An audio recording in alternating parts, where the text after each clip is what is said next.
ഹമീം എന്ന് പറഞ്ഞിട്ട് അല്ലാഹു തആല തുടങ്ങുന്നത്. പിന്നെ ഇന്നാ അൻസൽനാഹു ഫീ ലൈലത്തിൻ മുബാറക.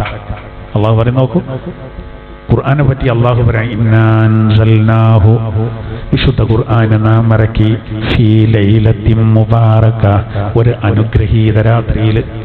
ഇവിടെ മുബാറക്കാണ് ഈ ഗ്രന്ഥം നമ്മൾ. മുബാറക്കായ ഗ്രന്ഥത്തെ മുബാറക്കായ രാത്രിയിൽ അല്ലാഹു ഇറക്കിയതാണ്. ഏതാണ് ഈ മുബാറക്കായ രാത്രി? ഇബ്നു അബ്ബാസ് റളിയല്ലാഹു അൻഹു പറയുന്നത്, ദുഹാൻ സൂറത്തിൽ പറയുന്ന മുബാറക്കായ രാവ് അത് ലൈലത്തുൽ ഖദറാണെന്നാണ്. അങ്ങനെ പറയുന്നത്, അത് ലൈലത്തുൽ ഖദറാണ്. അപ്പൊ ഇബ്നു അബ്ബാസ് റളിയല്ലാഹു അൻഹു പറയുന്നത്, പരിശുദ്ധമായ നോക്കൂ, ലൈലത്തുൽ ഖദറാണ് ആ ലൈലത്തുൽ മുബാറക്കാണ്. എന്നാൽ ഇക്രിമ റളിയല്ലാഹു അൻഹു പറയുന്നുണ്ടാ, ഇക്രിമ റളിയല്ലാഹു അൻഹു പറയുന്നത്, ദുഹാൻ സൂറത്തിൽ പറയുന്ന ലൈലത്തുൽ മുബാറക്ക എന്ന് പറഞ്ഞാൽ അത് ഏതാണ്? അത് ശഅബാൻ 15 രാവാണെന്ന്. രണ്ടഭിപ്രായം ശരിയാട്ടോ, രണ്ടഭിപ്രായം ശരിയാണ്. ആ രാവിന് രണ്ടർത്ഥമുണ്ട്. അപ്പോ അടുത്ത വെള്ളിയാഴ്ച ഇൻഷാ അല്ലാഹ് ശഅബാൻ 14 ആണ്. അപ്പൊ അന്നത്തെ രാത്രി അതാണ് ശഅബാൻ 15 രാവ്. അതെല്ലാവരും ഒന്ന് പരിഗണിക്കാം, എല്ലാവരും പരിഗണിക്കാം. ഞാൻ അന്ന് എന്താ ചെയ്യേണ്ടത് ഞാൻ എഴുതാം.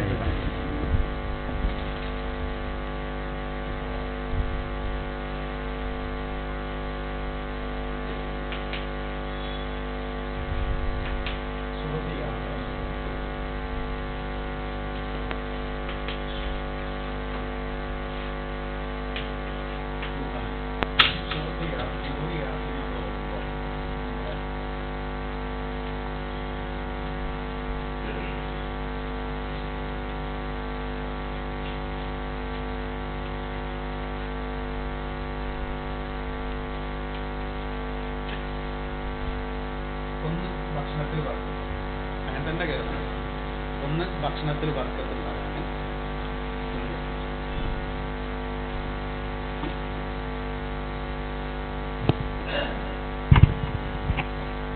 ഒന്ന് ഭക്ഷണത്തിൽ, ഈ ക്രമം തെറ്റിയ കുഴപ്പമില്ല കേട്ടോ. ഭക്ഷണത്തിൽ ബർക്കത്ത്. രണ്ടാമത്തത് പിന്നെ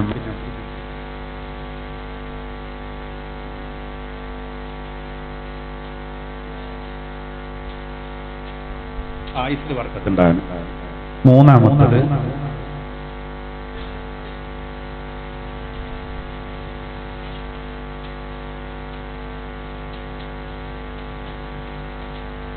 അന്ത്യം നന്നാവാൻ, അതായത് നമ്മളെ ആഖിബത്ത് നന്നാകാൻ. അപ്പൊ നമ്മൾ എന്ത് ചെയ്യണം എന്ന് വെച്ചാൽ, ഈ യാസീൻ ഓതുമ്പോൾ ശ്രദ്ധിക്കേണ്ട ഒരു കാര്യം എന്താ വെച്ചാൽ, യാസീൻ നമ്മൾ എല്ലാവരും ഓതും, പക്ഷെ പ്രശ്നം എന്താ വെച്ചാൽ അത് അതിൻ്റെതായ രീതിയിലാവില്ല. അപ്പൊ നമ്മൾ പിന്നെ ശഅബാൻ 15 ഈ രാവിലെ 3 യാസീൻ ഓതുമ്പോൾ, ഒന്ന് നമ്മളെ ഭക്ഷണത്തിൽ ബർക്കത്ത്, ഭക്ഷണം വളരെ പ്രധാനമായതുകൊണ്ട് അങ്ങനെ നിയ്യത്ത് കരുതിയിട്ട് യാസീൻ ശരിക്കും ഓതിയിട്ട് അതിന് സെപ്പറേറ്റ് ആയിട്ട് വരയ്ക്കുക. ഹംദും സലാത്തും അറബി ചൊല്ലിയിട്ട് വരയ്ക്കുക. പിന്നെ നമ്മൾ ആയുസ്സിൽ ബർക്കത്ത്, എത്ര ആയുഷ്കാലം നമുക്കറിയില്ല, അതിൽ ബർക്കത്ത് വേണം. നമ്മളെ കൊണ്ട് ഒരാളെ ഇടങ്ങാറാൻ പാടില്ല. നമുക്കൊന്ന് മൂത്രമൊഴിക്കാൻ പോകാൻ 2 ആൾ താങ്ങേണ്ട ഒരവസ്ഥ, ഒന്ന് ബ്രഷ് ചെയ്ത് തരാൻ ഒരാള്, ശുചീകരണത്തിന് ആള് വേണ്ടി വരും, ഒക്കെ ബുദ്ധിമുട്ടല്ലേ, അതിലൊരു ബർക്കത്ത് വേണം.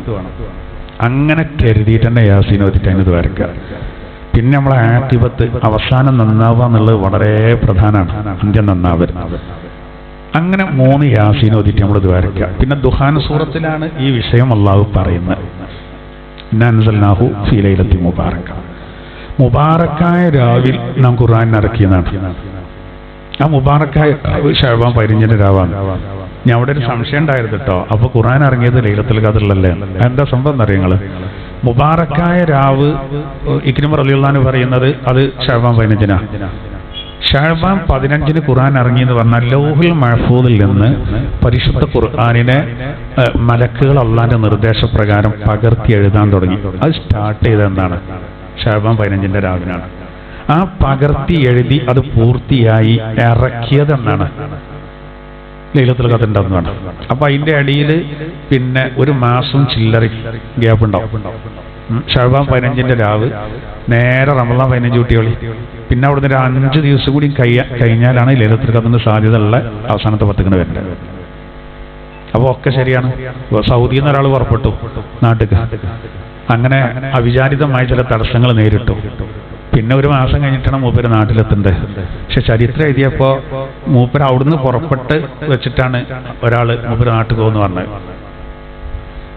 നാട്ടിൽ എത്തിയത് ഡേറ്റ് വെച്ചിട്ട് വേറൊരാള് മൂപ്പര് പിന്നെ ഗൾഫിൽ നിന്ന് വന്നതെന്ന് പറഞ്ഞു. രണ്ടും ഒരർത്ഥത്തിൽ ശരിയാണ്. അവിടുന്ന് പുറപ്പെട്ട് വെച്ചിട്ടാണ് ഒരാൾ ഗൾഫിൽ നിന്ന് പോകുന്നു പിന്നെ ഗൾഫ് വിട്ടതെന്ന് പറഞ്ഞത്. ഇവിടെ എത്തിയത് പറഞ്ഞിട്ടാണ് മറ്റേ ആൾ എഴുതിയത് എന്നുപോലെയാണ്. ഇത് രണ്ടും ശരിയാണ്. രണ്ട് തലങ്ങളാണ്. അപ്പോൾ വളരെ വിശിഷ്ടമായ രാവ്. അതിനെപ്പറ്റി ഖുർആൻ തന്നെ പറഞ്ഞത് ഫിഹാ യുഫ്രഖു കുല്ലു അംരിൻ ഹകീം. ബലവത്തായ സർവ്വ കാര്യങ്ങളും വേർതിരിച്ചേൽപ്പിക്കുന്ന ഒരു രാവാണേത്?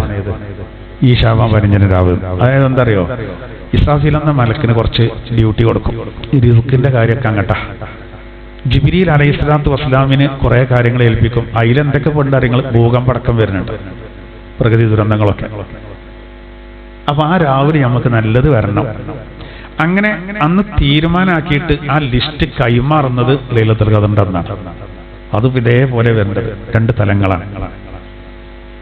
അപ്പൊ അതുകൊണ്ട് വളരെ പ്രധാനമാണ് നമ്മൾ അന്ന് ദോഷം പൊറുക്കപ്പെട്ടവരുടെ കൂട്ടത്തിൽ നമ്മൾ പെടണം. അള്ളാഹു തൗഫീഖ് ചെയ്യട്ടെ. കാരണം നബി തങ്ങൾ പറഞ്ഞത് കൽബ് ഗോത്രക്കാരുടെ ആടുകളുടെ ശരീരത്തിലെ രോമങ്ങളുടെ എണ്ണം അനുസരിച്ചെന്നാണ്. ആധിക്യം അറിയിക്കാനാണത്. അതിന് മാത്രം കോടാനുകോടി മനുഷ്യന്മാർക്ക് അള്ളാഹു പുറത്തു കൊടുക്കുന്നതാണ്. അങ്ങനത്തെ ഒരു രാവാണ്. ആയിഷ റളിയല്ലാഹു അൻഹയുടെ കൂടെ കടന്ന നബി തങ്ങളെ രാത്രി കാണാതായി. ആയിഷ ബി ഞെട്ടി ഉണർന്നപ്പോൾ രാത്രി നബിനെ കാണാനില്ല.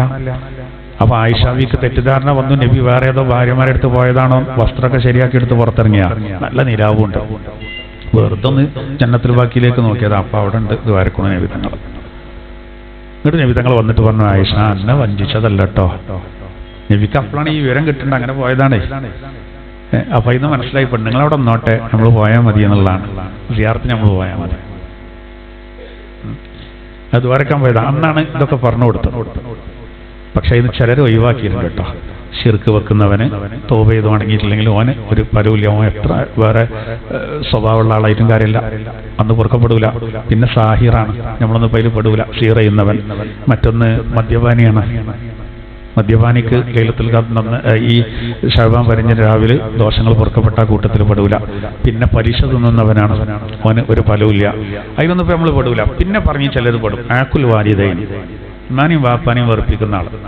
അപ്പൊ പള്ളിക്ക് അടുത്ത വെള്ളിയാഴ്ച പള്ളിക്ക് ഒരാൾ ശഅബാൻ 15 രാവിന് യാസീനൊക്കെ ഓതിയിരിക്കുക. അപ്പോ ഉസ്താദിനോട് ചോദിക്കുക, അല്ല എന്താണ് അപ്പം ഇന്ന് പെരിയിലെന്താ സ്പെഷ്യലായിട്ട് ഉണ്ടാക്കിക്കൊണ്ട്? നല്ല രാവാണല്ലോ.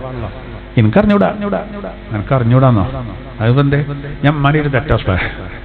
അത് നല്ല കുട്ടിയാണല്ലോ. ഇമ്മാനായിട്ട് തെറ്റിക്കണ്ടാണോ 3 യാസീൻ ഓതുണ്ട്? 30,000 ഓതിയിലും കാര്യമില്ല. അപ്പോ ഉസ്താദ് പറയാണ്, എടാ ഒരു കാര്യമില്ല കേട്ടോ, ഉമ്മാനോട് തെറ്റിക്കാണ്ട് യാസീൻ ഓതിയാലും സ്വീകരിക്കൂല. ആദ്യം പറയണ്ടേ, എന്നാ യാസീൻ ഓതിനേനും എന്നാ പറയണ്ടേ. അല്ല എന്തല്ല തെറ്റ് തീർക്കായിരുന്നു എന്നല്ല.